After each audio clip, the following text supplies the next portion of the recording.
Welcome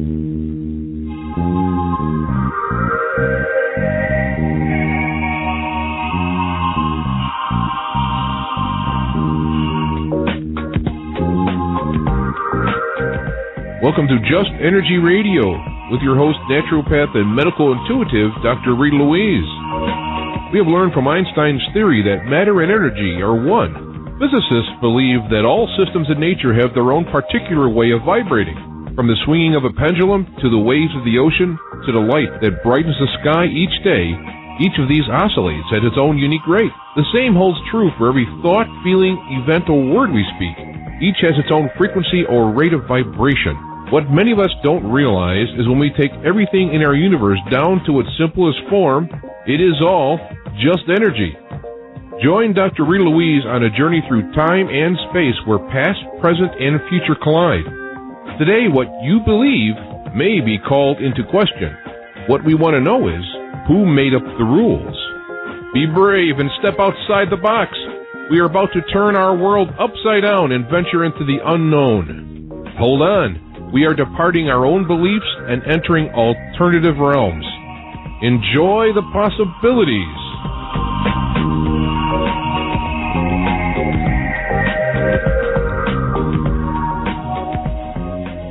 Hello and welcome to Just Energy Radio. I'm your host, Dr. Rita Louise, and thank you all for tuning into the show today. Oh my God, yet another great guest. On today, we're going to be speaking with Stephen Mehler, and we're going to be talking about the people of the Great Pyramid. And I have to tell you guys, this guy is sharp, knows his stuff, and as always, I have like a million questions to ask and only 2 hours to do it in. But before I introduce Stephen and get him on the air, I just want to remind you this show is brought to you by SoulHealer.com and the Institute of Applied Energetics, where you can study to become a certified energy medicine practitioner, intuitive counselor, or medical intuitive. The website is AppliedEnergeticsInstitute.com. And please do sign up for our newsletter. You can do that by going to the Just Energy Radio webpage. That's www.justenergyradio.com.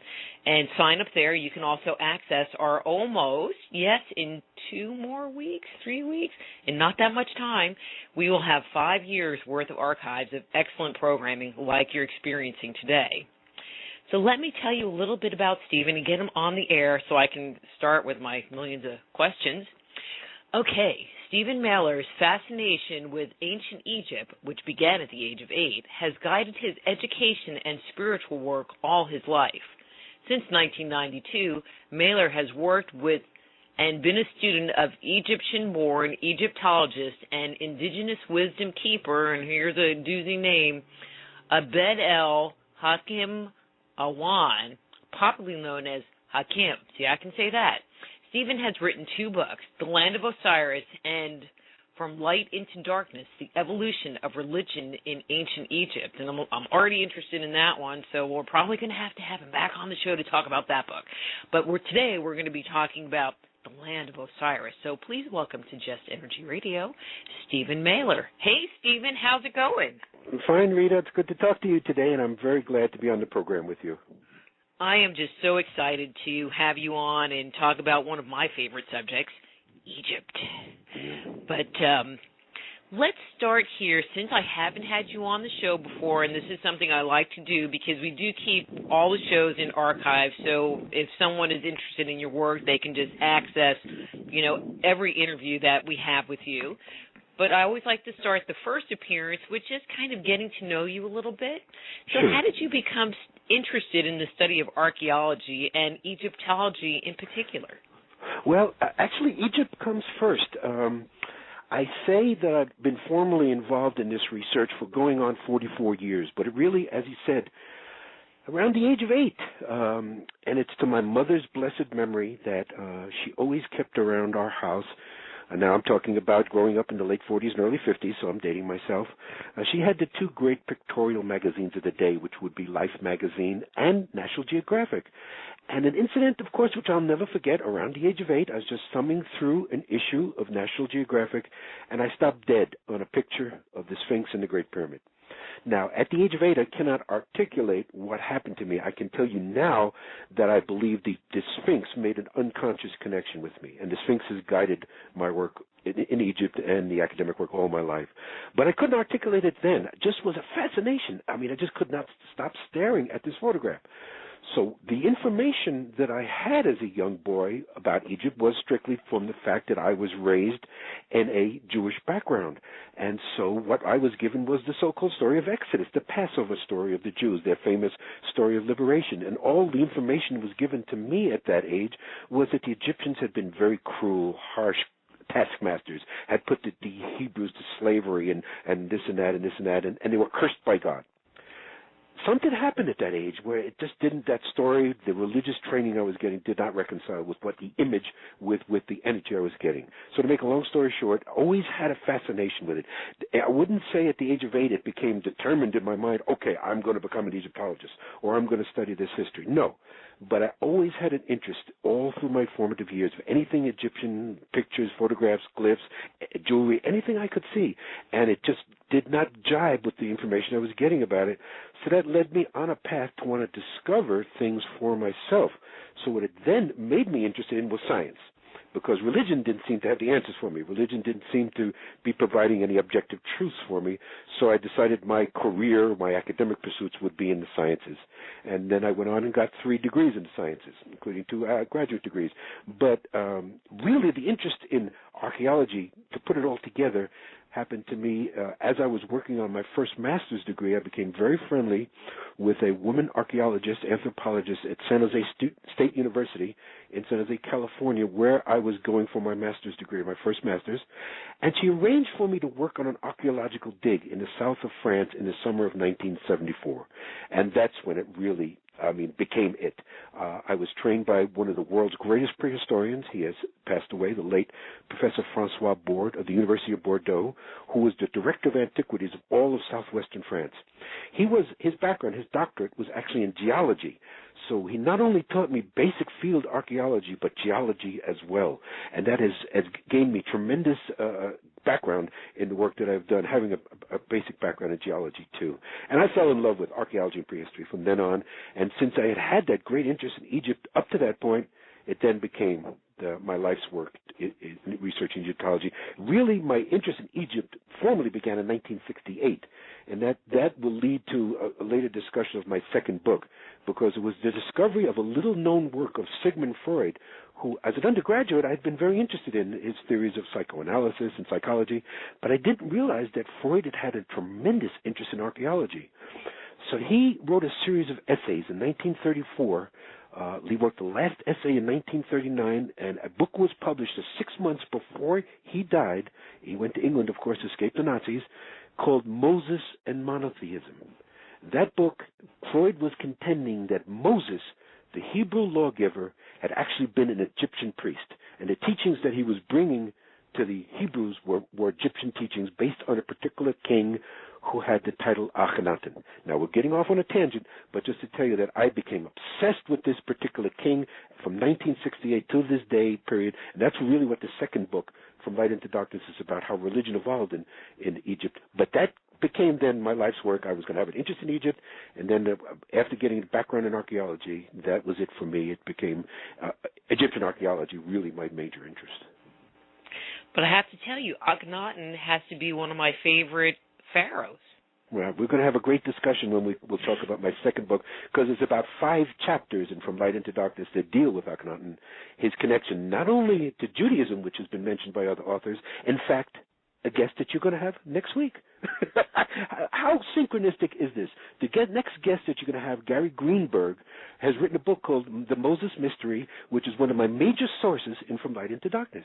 So you'll have an interesting discussion with him, which will lead into me being able to come back and discuss it further, because, believe me, obsession with Akhenaten doesn't cut it. Ever since 1968, when I first read Freud, and I've read it about 20 times since, Moses and Monotheism, I became totally obsessed with Akhenaten, and realize now that he's one of my teachers. And so that led me to my Egyptian teacher, which we'll get to. Okay, but I have to tell you, we're not talking about that book. See, now I'm going to have him back on so we can talk about that book, so I can have you back on so we can talk about your book. That's right. No, we are talking about the Judas Brief and talking about, because, it's the week before Christmas. Sorry, happy holidays, no Christmas thing, Mm-hmm. and so we're doing, this sounds really bad, we're doing a Jesus show. How's that? Okay. Great. Why not? That could be another show I could come into. That's another offshoot in my research, because as you're going to find out, as I mentioned in From Light into Darkness, I connect Akhenaten not only with Judaism, but with the Rosicrucian tradition, the Rosicrucian order, who I was an archivist for the Rosicrucian order. So there's a whole other aspect of Akhenaten to bring together. And again, the Rosicrucians have a very esoteric history of Jesus, too. That's not mentioned in normal Christianity. And just as a very quick aside, you mentioned the Rosicrucians, and we've had shows where we've talked about the Masons, but that term has never come up. And so for the listeners, who are the Rosicrucians, and are they Masons? Are they, who the heck are they? It is my contention, and again, we are discussing my second book, but that's okay. It is my contention that the Rosicrucians were the original Western mystery school that go back not only to Akhenaten, who's considered the first traditional Grand Master, but to his great-grandfather, Tutmosis III, who's considered the traditional founder of the Rosicrucian order. So I trace the Rosicrucians back to the 18th dynasty, 3,500 years ago, of ancient Egypt. And Masons only come up out of the Rosicrucian tradition older than the 17th century. It's commonly academically believed the Masons began in the 17th century. That's not true. The Masons were at least a couple hundred years older than that. But I contend the Rosicrucians were the original Western mystery school, going back to the teachings of ancient Egypt. Okay, enough on that. Let's move along. Right. Well, because the basis of what we're going to discuss, Land of Osiris, that, and it's very interesting that I just observed the 10-year anniversary of the release of that book, which is great. It's gone through a bunch of printings, but what I'm most proud about is the book exists in 4 languages, not only in English, of course, but in Russian, Croatian, Czech, and Italian. And that's what I'm most proud of, because that was most what my teacher was about, who we will discuss. And the name is Abd'El Hakim Awyan, but everybody knew him as Hakim. But Abd'El Hakim in Arabic meant servant or slave to wisdom, and indeed he was. Okay, so let's start here. There has been a lot of hot debate over the age of the pyramids, and I think the listener of the shows will agree that they're more than 5,000 years old, and they weren't constructed by slaves pulling, those big old blocks on wooden rollers. So we're just going to kind of start from that at least base belief. Good. What have you... We make a lot of... All right, I make a lot of jokes about that on this show. In 20 years. Almost forgot the 20-year part. And 100,000 men that you're going to have to feed and clothe and house. If you, again, the story that you're presenting, the story that is accepted by Egyptology, the story that has been accepted in the modern world, was the writings of a Greek man who is called the father of history. We call him also the father of lies, Herodotus. My Hakeim always pronounced it Herodotus, and called him a journalist. Not a scientist, not a researcher, a journalist. So it was Herodotus who reported to the world in the 4th century BC that there was a certain king. He used a Greek name, Cheops. The traditional name, ancient term would have been Khufu, who supposedly had this structure built as his tomb, and 100,000 men worked for 20 years to build it, and Egyptology still believes that, basically, today. As Hakeim said, it's a childish story. Okay, and the word has totally slipped my mind, but I thought that Zahi Was had found a... Oh, God, brain fart. One of the little circle things with Khufu's name in it in the Great Pyramid. Okay, we'll go there. We're going to discuss all the things that are in it. Out. Okay, there are the Great Pyramid is unique amongst other pyramids that have been found, even in Egypt or other places in the world, because of its internal structures. There are three main chambers, and there are more than three.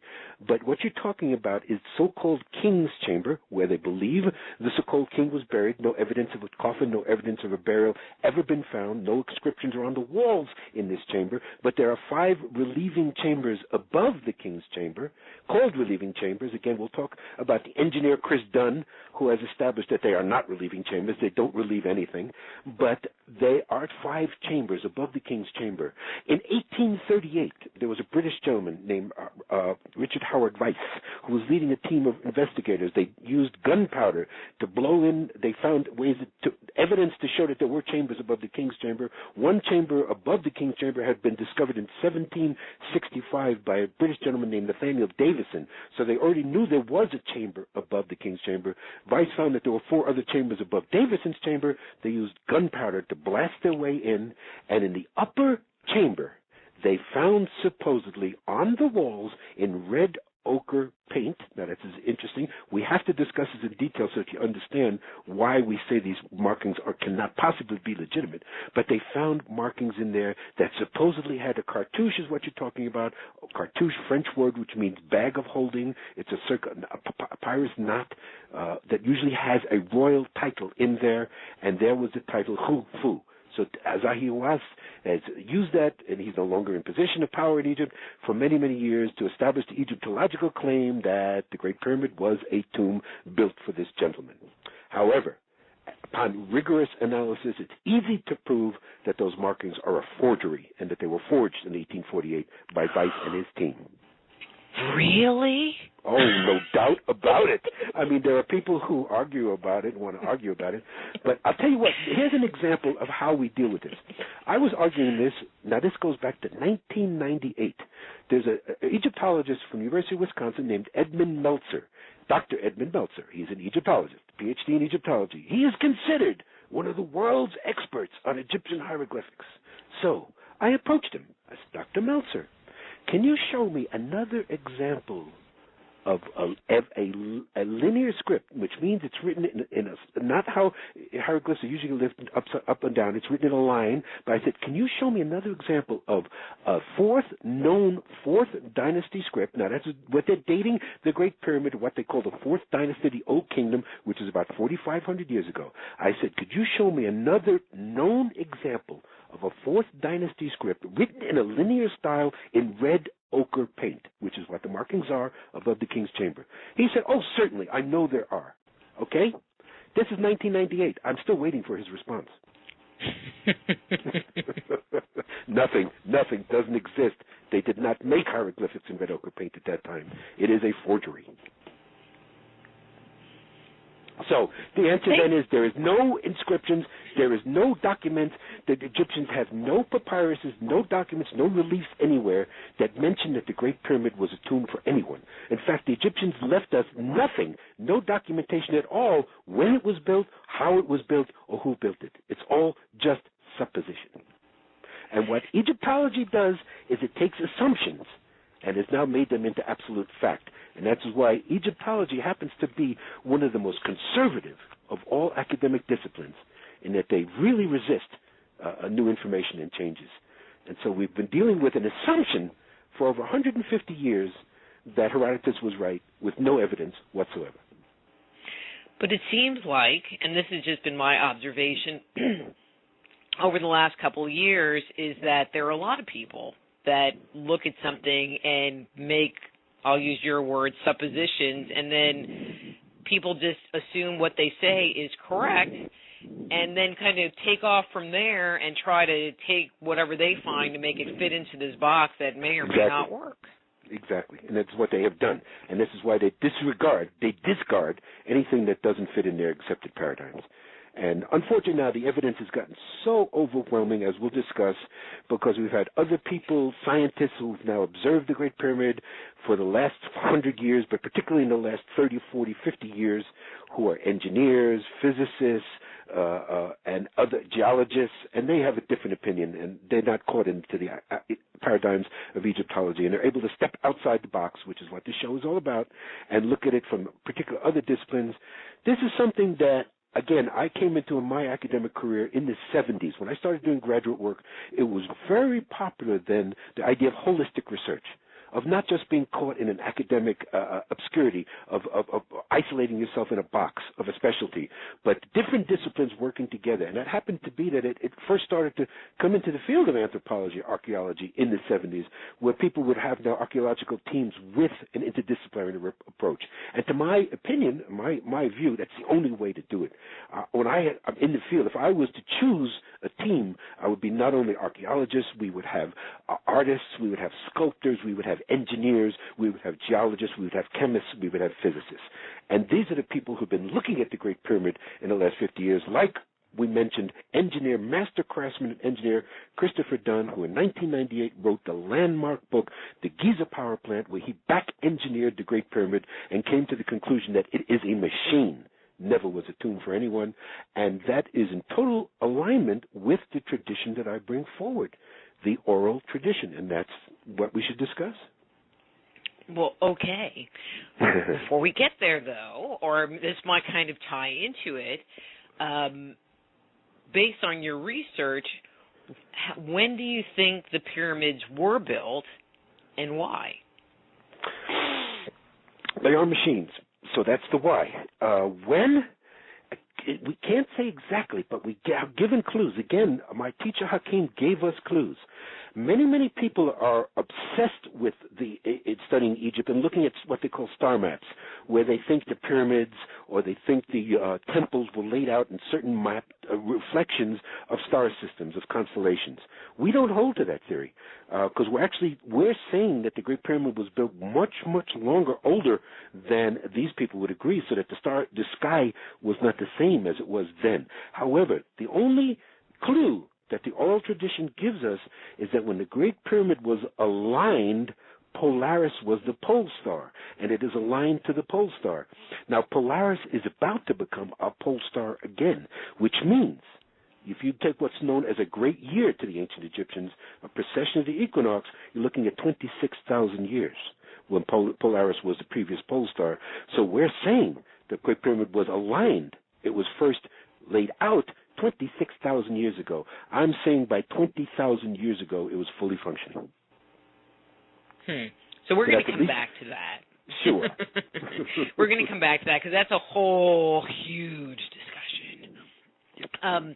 One of the things that you put in your book, because I actually do read stuff, was that you have found, or from the information that you've obtained, that civilization actually started in Egypt 65,000 years ago, which would give advent to building the pyramids, obviously 26,000 years ago.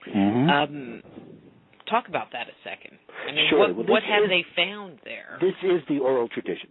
Again, after all these years of first rejecting, I personally was then, after 1974, after I got involved in archaeology, I then went on a crash course of self-teaching myself Egyptology. I went and spent hours and hours in libraries reading all the classics in the field, including William Flinders Petrie, who's Sir William Matthew Flinders Petrie, considered the father of modern Egyptology. I read all his works. I read all the British, all the Germans, all the things I could read. So I self-taught myself Egyptology, and that I realized was lacking. It wasn't giving me the answer. I then got involved with the Rosicrucian Order. As we mentioned, I got involved as a Rosicrucian. I became an archivist for the order. This was in the late 70s, and why I got interested in the Rosicrucian Order in San Jose, California, is because all the architecture at Rosicrucian Park were ancient Egyptian. In fact, most of it was 18th dynasty, and it related to Akhenaten. And there were images of Akhenaten all around Rosicrucian Park. So that attracted me, fascinated me, already well interested in Akhenaten. And so I learned the Rosicrucian tradition. The Rosicrucian tradition was that the ancient Egypt goes much older and was a great metaphysical tradition, was the forerunner of modern metaphysics, of all the schools of Masonry, Rosicrucianism, et cetera, all came out of the teachings of ancient Egypt. So I began to get into the metaphysical instead. Egypt was much more. But, even then, something was lacking. And basically what I got from the Rosicrucian tradition, the Egyptology tradition said Great Pyramid's a tomb for a king. Well, rejected that. Well, what Rosicrucianism and what the metaphysical tradition says is the Great Pyramid was a temple of initiation. So for many years, I accepted that. That's really what it was, a temple of initiation, long before anything else. But something was missing. It then became clear to me through my readings, and particularly the readings of one particular woman named Murray Hope, who is a great metaphysician. She has since passed on. I was in contact with her. She was a Wiccan priestess, wrote many, many great books on these things, and she also was an alternative Egyptologist. And she wrote about a living tradition still existing in Egypt, maintaining the oral tradition, the old ways, long before modern Egyptology came to be. That fascinated me. I became obsessed to try to find this tradition. And lo and behold, again, to make the story shorter, a series of miraculous events, which they always are, and they're always so beautiful when you step back and you can look at the events that unfold in your life, and if this didn't happen, if that wouldn't have happened, all the patterns that fall together in our life are, do we have free will, do we have choice, or is everything predetermined? That's a discussion that we can go on for hours about. Do we have free choice or predestination? Or, as I believe, are they both in existence at the same time? So a series of miraculous events came. I was raised, the money was given to me to go to Egypt in 1992. I had met and hooked up with a travel agency that had told me they'd do spiritual journeys to Egypt, and actually they were a travel agency that worked with people like Barbara Hand Clow and Greg Braden doing tours and John Anthony West, etc. I hooked up with these people. They told me they had a particular tour guide who was exceptional. I knew about him from 1987, met him in November of 1992. His name was Abd'El Hakim Awyan. He was the tour guide for Nikki Scully, who was using him at that time. I hooked up with Nikki's group, and boom, immediately, I met this man. As soon as I saw him, as soon as he opened his mouth, and said the first word that came out of his mouth, I said, this is the man I've been searching for all my life. In fact, I didn't say it. He was standing in front of the Sphinx the first time I saw him, and I looked at him, and I looked at her, and at that time I knew my connection to her, and she said to me, she will discuss why, she said to me, here is your teacher. This is the man you've been looking for all your life. This is my son. And first thing he said is he just turned back to her, pointed to her, and casually said the Sphinx was 54,000 years old. Right then, I knew that was the man. And that became my 16-year tutelage with this incredible man. He passed away in 2008. He still teaches me from the other side. We can discuss that too.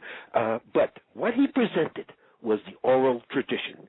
He himself, having dual degrees in Egyptology and archaeology, he was a credentialed scientist archaeologist. But his tribe, the Awyan tribe, is a wisdom keeper tribe. They, for millennia, have been keeping stories, traditions that existed long before there was writing. So this is what the oral tradition is. And this has to be understood because many people, particularly academic Egyptologists, do not understand what the oral tradition is. This is not just people idly sitting around a campfire and the elders tell stories to entertain the children. No, these were the way history was kept long before there was writing. Writing, we know, is less than 6,000 years old. Maybe we could stretch it to 8,000 years, but there's no evidence of any formal system of writing before 8,000 years ago. However, the oral tradition goes back hundreds of thousands of years, the way history was kept. And this had to be memorized. These were stories that had to be repeated, had to be understood, concepts. It's not just tall tales. That's where people get it and misunderstand. And what I learned from him was a distinctly African oral tradition, because it's misunderstood that people think of Egypt as the Middle East. No, it is northeastern Africa. And the tradition that Hakeim taught me is a distinctly African oral tradition. So his tribe, the Awyan tribe, was not only responsible for the history of their own tribe, but the history of all tribes. And he laid out this whole complete pattern. Now, I am not the first one. Nowhere, anywhere should I say that I am the first one. It is clear from my research that there have been many people before me who came across the oral tradition in Egypt.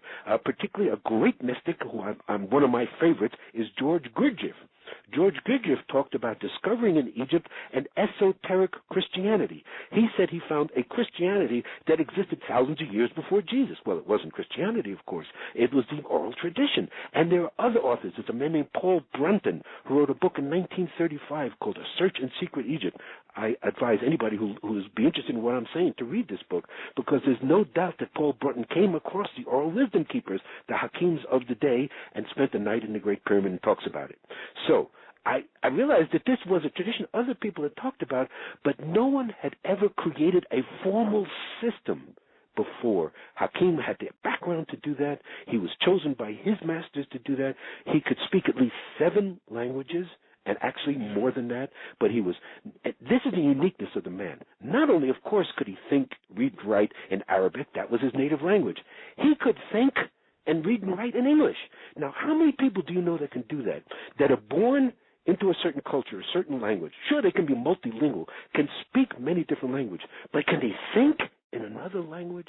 Hakeim could think in English, and I could see him doing that. He was fluent in German, in Dutch, in French, Spanish, English. He could fake it in Japanese. I could see him talk. Being a tour guide in Egypt, you do have to be multilingual. I mean, that's not unusual, because tour guides in Egypt usually can handle many different tour groups, so they usually will speak English and German and French, but not all of them like he could. And I could see him actually speak Japanese and Chinese. I mean, he was amazing. There was no one who knew more about the history of languages and language than he did.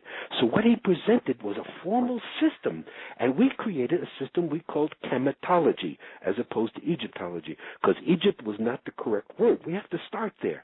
So there's where we start. Egyptology 101, we're not even using the right word. Egypt is a modern term for the country in North Africa today. It is based on a Greek word, Egyptos.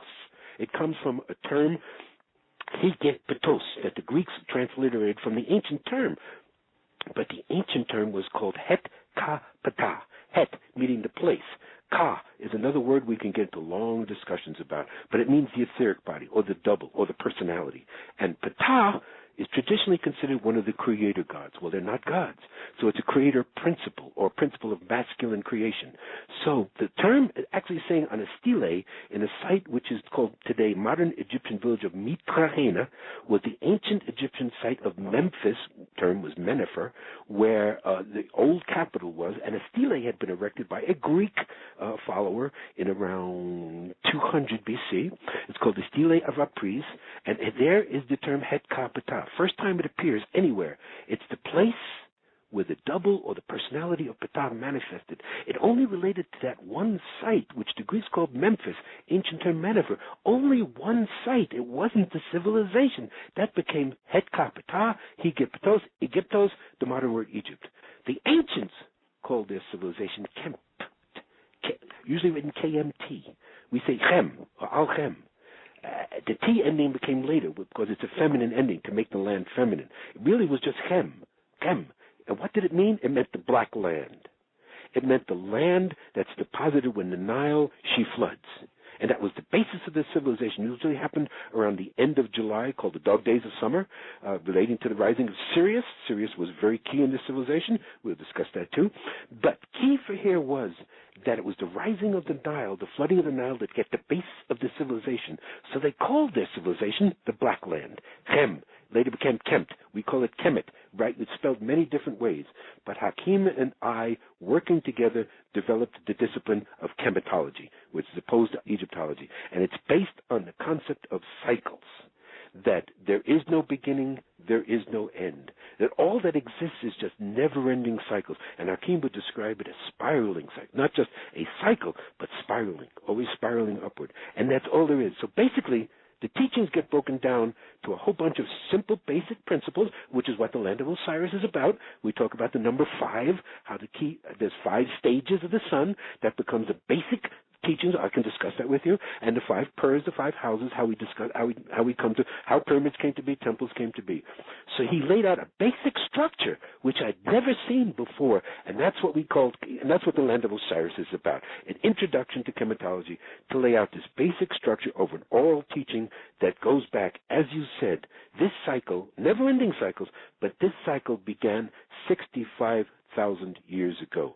And why the teachings are important, why I did this, why Hakeim was given the message from his masters to introduce us to the West, to use me, to use whoever, to bring these teachings to the West, and that's why I'm so proud that it's in those different languages, is that the time is now. the cycle's coming to an end. The 65,000-year cycle is coming to a full end. We're actually at the end of a very basic 5,000-year cycle, the last stage, which I want to discuss with you in more detail.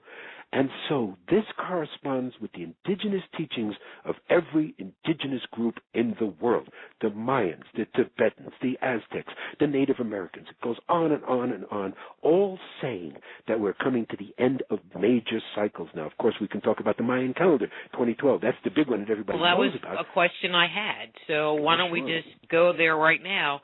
Because my question was, with 2012 around the corner, one of the things you talked about was this whole thing about cycles and about the Ammon stage moving into the Keeper, that one. Well, let's talk about the 5 cycles. Let's label them for people and show how the system. I got a pen out because I want to take notes. Okay. So it becomes a basic understanding of something that can be easily observed, and that's the movement of the sun daily. It's called the 5 stages of the sun, and 5 is a key number. 5 is a number that appears very, very much over and over in Chemtology, in Commission understanding, the number 5. So it talks about 5 basic stages of the sun. The first stage, of course, is dawn, the sunrise. That's called Kheper, spelled Kheper. The sound a lot of people can't get, so they say Kheper. It's fine. But, the ch sound, coming from ancient Commission language, is the same. You have to be sound Jewish to make that noise. Well, I was going to say, it's the same ch sound that comes today in Arabic, in Hebrew, and even in German, that still is there. So, but people say Kheper, it's fine. It's the scarab beetle. Now, why do they call the scarab beetle? They call the scarab beetle the driller. Well, the scarab beetle is unusual because it is hermaphrodite, both male, female, one organism. It lays its eggs, and then it puts its eggs in whatever it can find, the waste of another animal. Like in Egypt, camel dung. It usually builds the eggs, drills a hole in the camel dung, lays its eggs in there, and rolls the ball of dung in front of it. Now, the ancient people were incredibly observant about that. They did, there's a principle that they, by R.A. Schwaller-de-Lubitsch, who's a great alternative Egyptologist. John Anthony West is the greatest adherent of Schwaller's teaching today. He talked that the ancient Egyptians used the known to configure the unknown. So in other words, what they observed in nature, in animals, to them was cosmic principles that represented the unforced, unknown forces, the forces that control the whole universe. So they were very naturalistic in their, again, it's not zoophilia, which is what Egyptologists and so many people stupidly say, that the ancient Egyptians were actually worshiping animals. They were not worshiping animals. They understood the animal represented a cosmic principle, and that's what the animal represented. So that's why they used their principles with animal figures. The animal represented a cosmic principle. So they then took, at Kheper, the scarab beetle, puts its eggs in a ball of dung and pushes the ball in front of it. Well, they saw that it's like, and then to understand that is not ridiculous, because as soon as the young one hatches, it has a ready-made source of food. What's waste to one animal is food to another. That's a law of nature. So there it is. Immediately it has a food supply. But what they notice in pushing the ball in front of it, it's like pushing the ball of the sun up at dawn. So that's why the Kheper, the scarab beetle, became the symbol of the dawn. Pushes the ball, the disk of the sun, up at dawn. So it's called the beginning. It's dawn.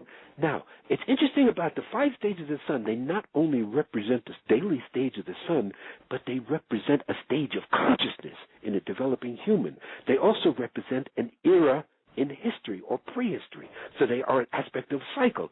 So the 5 stages of the sun make up a complete 65,000-year cycle. So Kheper is the dawn. It is the beginning. It is emerging consciousness. It's considered like the just becoming conscious, just beginning to understand things, and it is considered to have been 65,000 years ago. So that's why we're coming back to the beginning. Second stage. Now, here's where it gets interesting for people who have studied Egyptology. Second stage of the sun is Ra. Ra. Well, everybody's going to say, oh, the bell goes, oh, Ra is the sun god. No. Ra is only 1/5 of this understanding. So right away, all those who go around saying Ra is the sun god are not correct. Ra is the second stage of the sun at noon. It's called, and Ra is called the stubborn. Now, the figure that they used, the character they used for Ra originally was a ram. Now, later it became a falcon. I could go into more, without trying to confuse people, because people that know Egyptology understand that usually Ra is seen as a symbol of a falcon.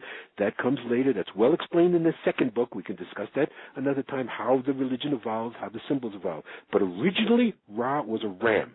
To the ancient people, instead of a donkey, the most stubborn animal that they saw was a ram. It was hard to move, hard to push, headed to get to do things. So it becomes stubborn, the symbol of stubborn. Why? Then it also is considered adolescent consciousness, where we're becoming like teenagers, stubborn. So then the idea of stubborn is we've all gone through this stage, especially parents that are listening to it who have teenagers. When we're teenagers, we think we know everything. We think we're already full adults and we have the full consciousness, and so we tend to be a little bit stubborn in learning different things. So that's how they looked at it. So Ra represents adolescent consciousness. Third stage, called Un. You can write it O-O-N, Un. Usually depicted as a mature man on a staff. It's the sun as he goes across the early afternoon sky. That's the early sun in the sky afternoon. That's Un. It's called the wise. It's when we become adults. We've become mature. We have achieved wisdom and a certain degree of wisdom and consciousness. So it's a mature man on a staff. Again, you can see this is patriarchal because it's showing it as a man. So a lot of the imagery comes much later. The understanding was before there was writing, before there was symbols. So, but it is a mature man holding a staff, the wise. Fourth stage, one we're going to talk about in great detail the next time I come on, because it's Aten, or Iten, and it means the wiser. Usually depicted as an old man, hunched over on a staff. The wise man, the old man, the wiser. It is the sun at its full flowering in the afternoon, at its height, the heat of the day, the full expression of sunshine. So it is the full expression of consciousness. And then now we come with a radical explanation here. In the age of Aten, everyone is considered to be enlightened. Everyone is in the fullest stage of consciousness. Then we come to the most key one, why we wrote the land of Osiris, why it is important to talk about. The fifth stage is called Ammon, or Imen, and it is considered by night. The sun has gone down, there's no longer any light. It is considered darkness, the hidden. Actually, Ammon means in the ancient language the hidden, where things are hidden from sight. And that's the last stage, where things are then characterized by polarity, by disparity, by separation. And then I always ask when I do this, when I'm presenting, I say to the audience, what stage do you think we're in now? The dumb stage. You know the answer. For the last 5,000 years, that's why we're coming back now to the Mayan calendar. This stage is considered to have lasted about 5,000 years. We are in the stage of Ammon existing. So if we go back 5,000 years, what happened around between 4,000 and 3,000 BCE? Well, we have the I know the answer. Yeah, I know you do. It was we have the creation of patriarchal religion. But it was also the beginning of, quote-unquote, civilization as we know at the beginning of writing, the beginning of the Sumerian culture, exactly. blah, blah, blah, blah, blah. Blah, blah, blah, blah. All patriarchy, right. It's the rise of Judaism. It's the rise of religion in Egypt, which becomes patriarchal religion, which is the model for Judaism. And it is where we are today. So it is in darkness. So here, we are taught today, when you look at some of the modern scholars, and we're taught that because of Judaism, Christianity, and Islam, we today, in the 21st century, in 2011, are the highest evolved humans ever been on this planet. We are totally, in the highest state. And here, this teaching is saying completely the opposite, that we have been for 5,000 years in the low end of the cycle. And we're coming out now. So this is where it corresponds to exactly what the Mayans are saying. The last Katun, the fast Baktun, which comes out, it's supposedly ending December 21st, 2012, which it doesn't. It's not correct. But the Mayan phase that we're in now is a 5,000-year cycle. The Kali Yuga in the Vedic tradition is a 5,000-year cycle. We're coming to the end of the Kali Yuga. So all of these ancient traditions are saying the same thing. We're coming to the end of a dark side of the cycle, looking to higher consciousness for opening and expansion. And this, to me, is the basis of what the Occupy movement, what's happening around the world today. And it's particularly among kids, between the age of 20 and 40 because they're the ones that are most affected. I have often said, and I'm sorry to bring it back to the modern time, but I'm relating to it, that I've said to people today that for the first time in my life, and I'm 66, just turned 66, I see a generation that has less to look forward to than their parents and grandparents. And this is the time for the awakening. So it is the youth of the world, starting in Tunisia, in Egypt, all over the world, and in the United States, who are most going to stand up, who are most going to need to realize that while we're coming to what Hakeim called the point we're at now, the final end of Ammon, going into a new Cheper, he called it the awakening. And this is what the meaning of the whole tradition to being brought out now is, to give people a foundation, an understanding for the changes that are happening in their lives personally at the moment. I guess I'm a little bit confused. If each piece of this cycle is 5,000 years... Oh, no. Okay, because you were saying 5,000, and I'm going, okay... Each cycle is an indeterminate length that we cannot even quantify. But Hakeim always said that it is just our benefit that the Ammon cycle is always the shortest. So throughout every cycle we've had in the past, the cycle that we're in darkness is the shortest of the five. They are not equal. They are not five equal lengths, in other words. So in other words, Aten could have been on for 20,000 years. Ra could have been for 30,000 years. We don't know. It's indeterminate. But we do know is that Ammon began around 4,000 to 3,000 BCE. So it is a 5,000 plus year cycle. So Ammon is always the shortest. They're not the same length of time. But the cycle began, according to what you've heard, 65,000 years ago. So that was correct. The beginning, and now we're hitting the end. That is correct. And it's very interesting that in an archaeological dig, what was called the Library of Ashur-Bunapal, which is one of the great Assyrian kings. Assyria was a civilization that around 1000 BC to around 500 BC was a very powerful. The Assyrians were the original conquerors of Israel before the Babylonians took the last two tribes into Babylonian captivity. The Assyrians conquered Israel in 722 BC and supposedly scattered the 10 tribes of Israel. The Assyrians had a date that was found in this library that they specifically were referencing an important date in prehistory that was 64,800 years ago. That's almost exactly the 65,000-year cycle. Well, what's interesting, because you were talking, I'm like, okay, I'm breaking out my calculator here for a second. But what's interesting is that if you take the 65,000 years and divide it by 5, you end up with 13,000 years, and the precession of the equinox is 26,000 years. Exactly. And so you have multiple precessions of the equinox. You know, you play around with these numbers. You know, people... I always find it interesting, you know, you can take like this whole scattering of stuff just thrown on a table and people are like, oh, but you can do sacred geometry and like move all this stuff around and see all of these patterns. But when you look at the numbers, you can also find the same in-depth level of patterns all over the place. Oh, boy. We can. Now, you see, that happens to be an area that it's not that interesting to me because I'm not a mathematician, not a numbers freak. But if you start playing around with numbers in the Great Pyramid, we could spend 2 hours just talking about the mathematical references that people claim they Well, we don't, because it just makes my head spin. You know, I know. But I was just sitting here going, okay, 5 cycles, and so, well, what, you know, that's why I took the calculator out, because it was too But thankfully for us, they're not evenly separated, so we don't spend 13,000 years in darkness, thankfully. But I just thought it was an interesting number that ended up coming out. Right. In the general sense of the word. Anyway. Oh, yeah, numbers.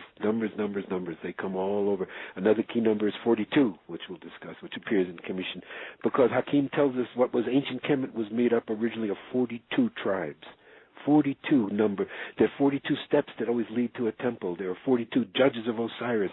That number appears over and over and over throughout the Commission mythology and symbology. So he says that originally were 42 tribes, and they were all race. Here's another radical teaching which disagrees with academic theory.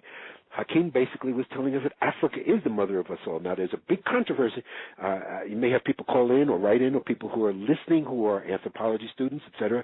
There's a big controversy in anthropology today about this so-called out of Africa theory, which was very popular in anthropology for the longest time, that we basically evolved in Africa. Now there are all sorts of contentions about things being found in Asia, things being found in Europe, that discredit the theory. But it doesn't discredit the theory the way it's presented to me. The way it's presented to me is we're taught, again, you look at a plane projection of our Earth, all the continents. That's, in other words, plane projection means on a flat surface. You take them out, like you cut out the continents like, they were cutouts, and then you put them together like a jigsaw puzzle, and lo and behold, they all fit together. That's the whole idea of the plate tectonic theory or continental drift. The continents were all once together. It's called Pangaea or Pangea. Now, the only difference we have is geologists, stuck in a lot of their paradigms, say that this happened hundreds of millions of years ago, that the continents separated. Hakeim, according to indigenous theory, said not at all. It's probably less than 1 million years ago. And so he's talking about that when humanity evolved, all the continents were together, and Africa was at the heart. So Hakeim's teachings, the oral traditions, very different again from academic theory of genetic race theory, are that all races evolved in Africa, including the white race, which is traditionally considered to have come from the steppes of the Caucasus Mountains in Russia, why we get the name Caucasian. But the out of Africa theory holds if you realize that there have been migrations out of Africa that go back hundreds of thousands, millions of years. And so that Europe and Asia had hundreds of thousands of years to evolve humanity. So I tend to that theory that all the races evolved in Africa, and Africa is our home. The part that I find so interesting is, even just talking about this cycles of time concept, is that all of these cultures look to a date somewhere between 3 and 4,000 BC as some initiation point, some beginning period, but no one really knows per se what the initiation is, let me finish, unless it is the beginning of a new cycle. But then it makes you go, okay, according to theorists, it's like we just barely had written language, we're, rolling around big blocks on sticks, so how would we even have this concept of these vast periods of time in our psyche to understand that they're possible? Only in the oral traditions, and the traditions that came down. It's in the Vedas. The Vedas talk about civilization millions of years ago. A great writer, Michael Cremo, I don't know if you've ever interviewed him, but Michael Cremo and Richard Thompson, they talk about the Vedas talking about civilizations being millions of years old. In the oral tradition, the Mayans talk about dates millions of years ago. The Mayans talk about dates millions of years into the future. They were really the Time Lords. I mean, the masters of calendars. But it is in the tradition. It's just not been an academic tradition. And listen to how the prejudice is. You see, I titled my second book From Light into Darkness. Most people always mix it up because they consider that when Judaism and Christianity and Islam, it was from darkness into light, you see. That the Christ brought the light to us. I mean, the modern religions, we've come out of ignorance. So the time period you're talking about, between 3,000 and 4,000 BC, is mostly accepted by certainly religious scholars, by academicians, as a great movement in consciousness. We came out of the primitiveness of polytheism, supposedly, and got into monotheism, which is an enlightened advance, and we became much more enlightened people. But you see, my book tells the tale from darkness into light. From light into darkness. But people we can went say from that light. Akhenaten's religion was the religion of light. What Akhenaten taught was a religion of light. He was not teaching the worship of the sun, and he was not teaching what was standard Egyptian religion at that time about reincarnation and this and that and this and that. He was talking about light. So Akhenaten's tradition brings in the light. It became distorted into Judaism. That's what my second book is about. But we went from darkness, from light into darkness. And Akhenaten tried to bring the light back in the middle of the age of darkness, and of course he failed, because it could not happen. But he didn't fail in the ultimate sense, in that the Rosicrucian teachings and the teachings of the religion of light that Akhenaten brought out are still part of the Western metaphysical tradition today. But it was from light into darkness. That's what went from Aten into Ammon. We went into darkness. And everybody, modern scholars today, always try to put it. People, I can't tell you how many people, dyslexically, we talked about dyslexia, always reversed the title of my second book. No, it's not from light into darkness. Isn't it from darkness into light? Isn't that where we come from? Everything they talk about Christianity, it's always from darkness into light. No, it's from light into darkness. And as I said, the last stage is Ammon. So I used to say this in presentation, and I still say it. Now, it's not offending anybody's religion, but we're taught that when we say Ammon, the Hebrew word is Amen. We're saying, thy will be done. Let it be. So let it be. We're saying a prayer. We're ending a prayer. We're asking God, let your will be done. Thy will be done. Amen. But actually, what we're saying, according to the ancient Commissions, is, so let it be in darkness.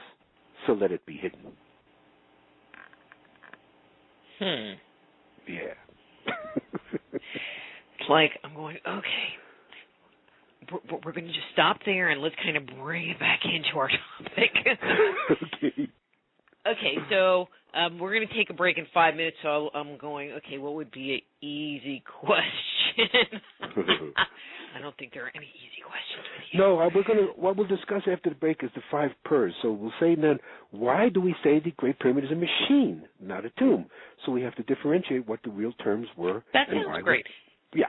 And okay, and so why don't we go ahead and take a break now, and I'm going to hit the right button for change, which is always a good thing.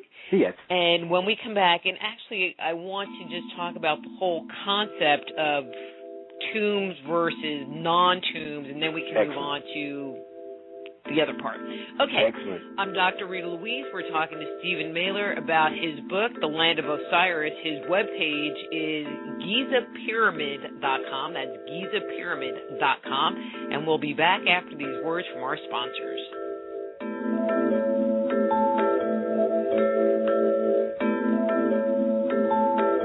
Just Energy Radio with your host, Dr. Rita Louise, will return right after these messages.